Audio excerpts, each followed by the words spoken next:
Hey, Modern Love fans, we're talking about first date fails, hospital stays, and social media live streams coming up next. I'm Maria Menounos, and you're tuned in to AfterBuzz TV, the ESPN of TV talk. Now, let the buzz begin.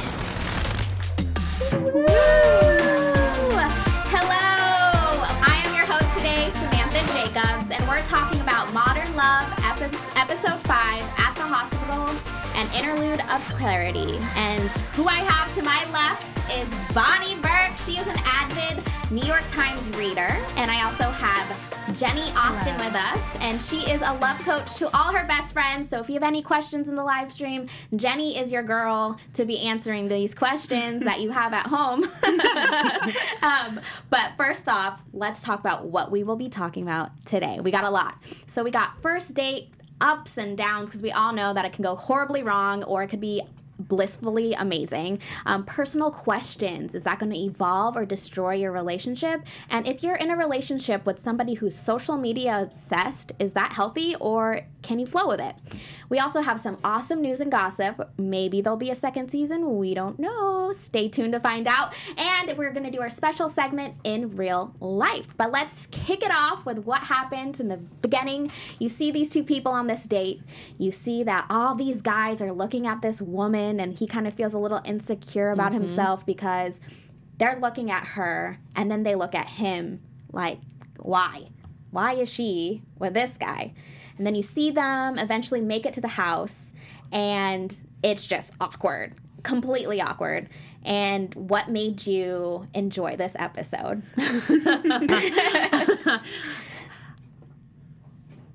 Jenny, what made you enjoy this episode? I like how this incident forced them to be completely vulnerable on the second date, like very early on. And it makes you wonder how vulnerable and honest you should be with someone on the first date, because we're always so worried about first impressions when you are first dating someone. And it really made them, this incident made them a lot closer. Yeah. This episode for me felt very one level and really hitting the nail on the head in a lot of ways, and which is kind of interesting because it starts with him falling off a couch and gashing his arm open and then in the ambulance going to the hospital. Do you know what I mean? Like, it seems like it should have created something. But even with all of that drama, to me, I kind of was like, is it going to go somewhere else? Yeah. It's exactly how I felt. Where's it going? I didn't know if that flowage that you're talking about, that uncomfortableness, I guess, was because they were playing it so accurately, and that's how awkward a first date can really be, or if it was just flat writing. Right. And I just couldn't tell. Right, so distinguish I didn't between know. the two. Yeah, I didn't know. Did I Yes. love this episode? Did I hate it? I was like, Right. I can't decide, because it was just too reality-like, I guess. Right. And maybe that's exactly what it was supposed to be, and maybe that discomfort was kind of us seeing the difference between what it looks like on Instagram versus what it feels like in real life, which is her going to the bathroom to get ready and taking pictures of them and putting it on the internet. And do you know what I mean? So maybe that feeling that I had of, is this episode going to go somewhere? Where in the end I was like, it didn't really go anywhere for me. Yeah. Maybe that feeling really is, like you're saying, just reflective of what that experience is like. It was a minute experience that was put on the internet and didn't really go anywhere. Yeah. Like, it didn't really go anywhere in real life in the story. Would you allow someone on your first date, though, to take a photo or even tweet? Say there was no photo. Just say, hey, I'm on this date with this person and this is what's happening. Ooh. Literally live tweeting your relationship, and you literally just met them. That's weird. To me, no thank you. Yeah, that makes me feel uncomfortable. Yeah.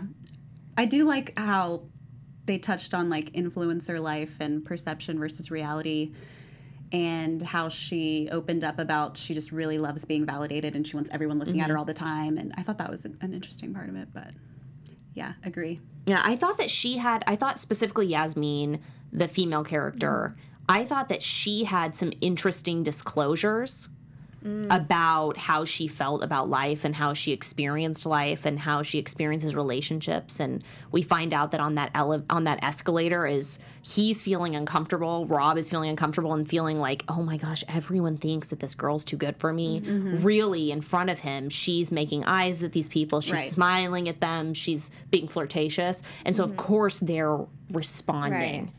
And so it's interesting to kind of see all of that.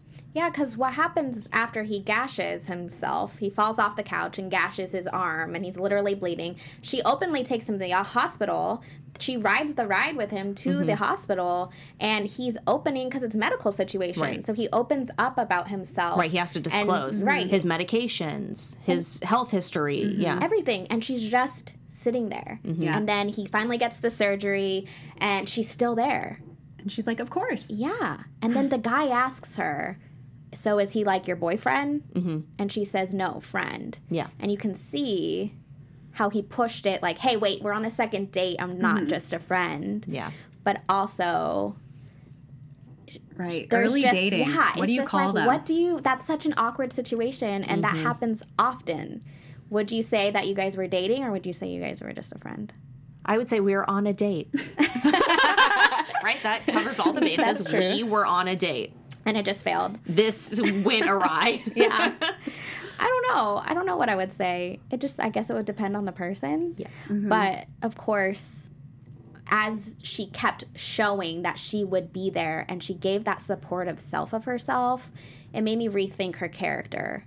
Because, first, you see her kind of feel she's ready for just a one-night stand. Then she commits to staying with him, learns about him. You see moments of when he opens about anxiety and antidepressants. She sees something in him that she wants to pursue, I guess, or makes him feel more normal to her.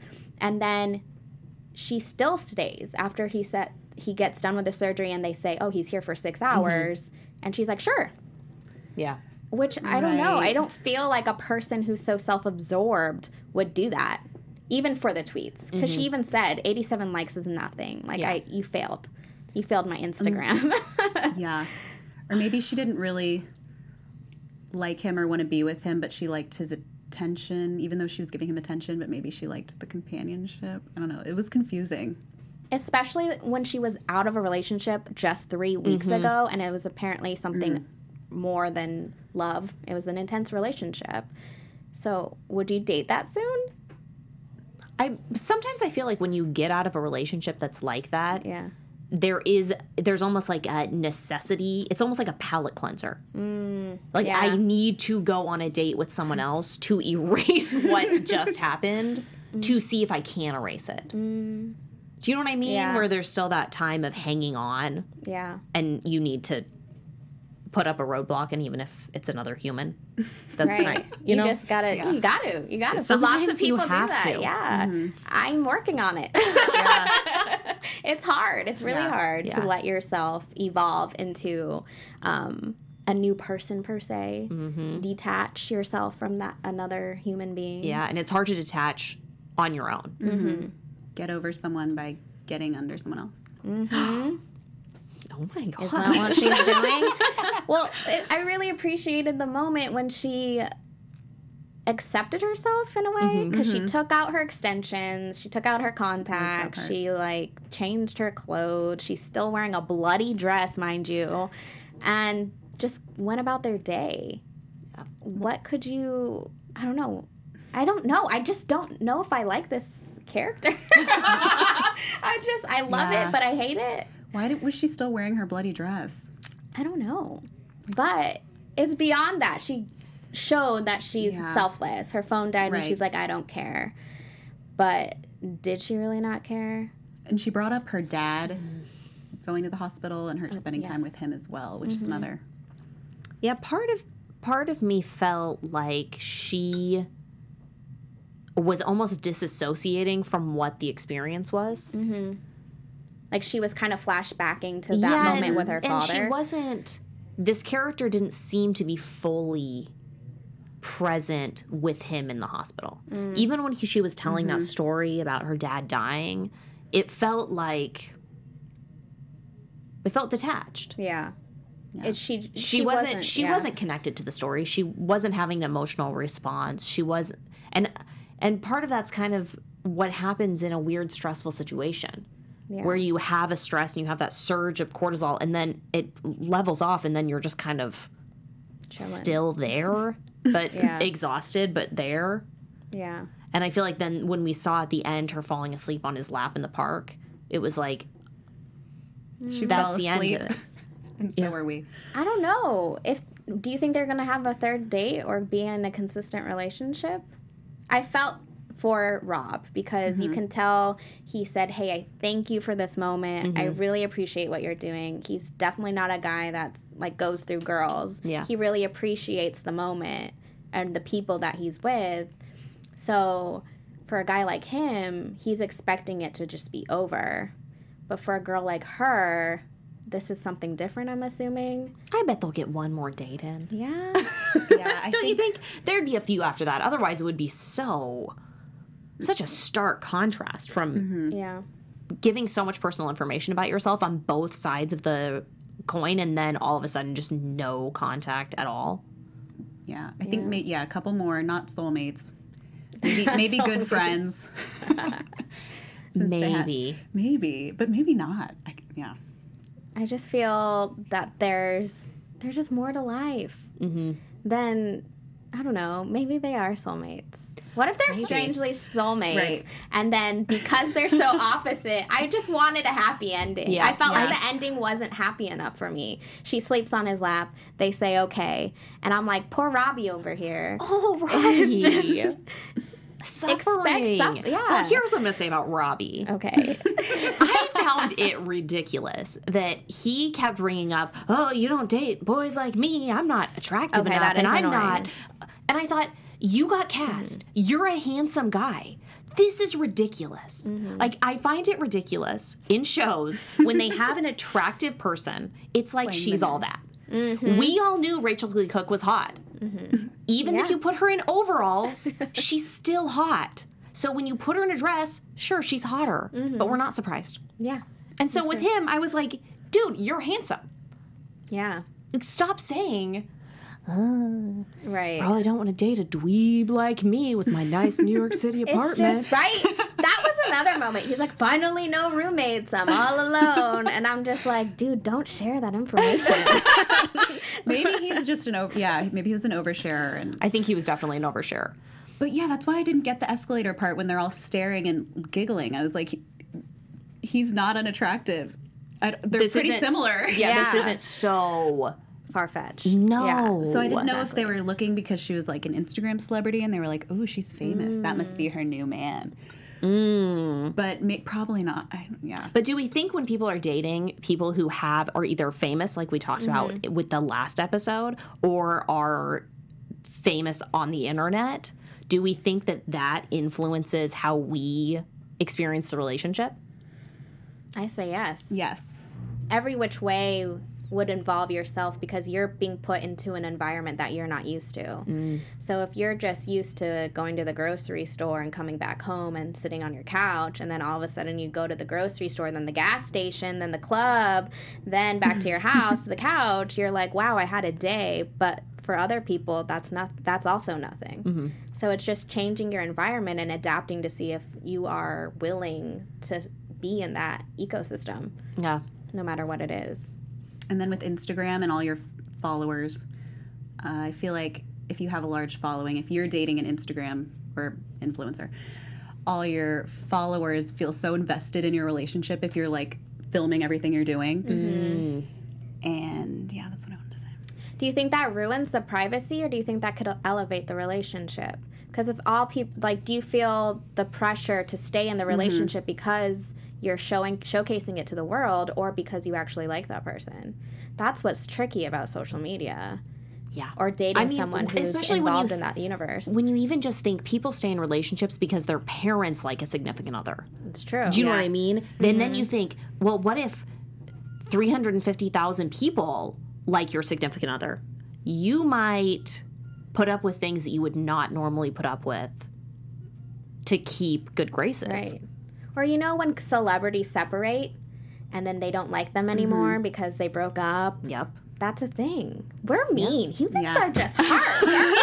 Like, come on. We don't like them anymore because they're not in a relationship that we loved anymore. I don't know. I mean, I was crushed when Vanessa Hudgens and Zac Efron broke up. Yeah. But I still follow Vanessa. I was crushed with Channing Tatum and Jenna. That too. See, like that pressure. And then to admit to it to all your fans, I'd rather just keep it in and just say, sorry, we're over than literally having to get your PR team and be like, hey, what are we going to write? Because we're what's our not together. statement? Yeah. And then behind closed doors, none of us really know what their relationship was like. So, yeah. And that's the hardest part. Complicated. Everyone It's puts another layer of complication on top of already complicated relationships. Yeah. So I guess this first date fail ended up being something amazing. So let's move on to news and gossip. Let's hear it. Well, let's hear what happened in real life. Jenny, you know, don't you? With this couple, what happened in real life? Oh, I do. Okay. So I think they continued to date for a month and then they ended. Do you know the Actually, I names know. of the people who this was after? I cannot tell you the names, but We're not positive. not positive. Here's what we'll say about this couple. This couple did not make the People magazine news article Oh, wow. regarding what's currently happening with the couples. Interesting. So Okay. I'm assuming it was a brief affair. It was just an which intense is what we moment. expected. I mean, it's Which not is what- very common to be on your first date, get sliced open, and then spend the next 48 hours with that person nonstop. So, pretty good story. 1 month. One month? month. 1 month. It's okay. It's long for It's some called people. dating. That's the palate. She cleansed it. Yep. 1 month. I know. Too bad we don't 1 know if month she of got back water. together with Ooh. the man who was currently there or was previously there. I want to say she did not. Oh, Me yeah, too. no. She's moving on all around. Yes. Anything else? Is there something that we need to and- know about the show? Well, and according to Variety, season 2 is coming out. So, everyone, get prepared, get your tissues, I know.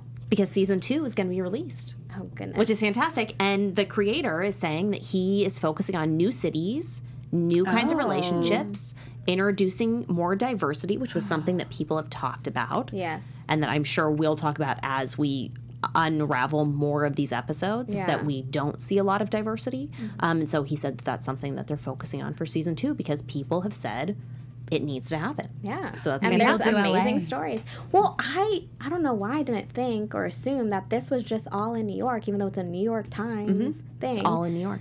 So yeah, So we'll see what happens we in got season a whole 2. country. Yes. We got 49 states to cover. Yes, Then totally. What will this next season be? True stories if it's not off New York Times? I don't. I would assume so, but they might just fictionalize more than they currently do. Yeah. Yeah. Is there? Do you listen to the podcast? Is the podcast a thing? I know there's a podcast, There is a but I podcast. don't know I've if never that's listened. people coming onto the show and talking about it, or if they're talking about the stories. I don't know. We'll have to check it out. Well, anyways, we are ready to have our tissue boxes with us, and we're ready to watch season 2. But for now, I am Samantha Jacobs, and where can they reach you, Bonnie? You can find me at Bonnie R. Burke on Instagram. Jenny Louise Austin on Instagram. And I'm at @storyof_Samantha. Thanks for watching. Bye, guys. Bye, guys. Thanks. Our founder, Keven Undergaro, and me, Maria Menounos, would like to thank you for tuning in to AfterBuzz TV. Remember, we're not just the first, we're the biggest in the world, and we're the only destination for all your favorite TV shows. Whatever you crave, we've got it. So go to AfterBuzzTV.com and check out our lineup. Buzz you later. The views expressed herein are those of the hosts only and do not necessarily reflect the views of AfterBuzz TV or its owners or principals.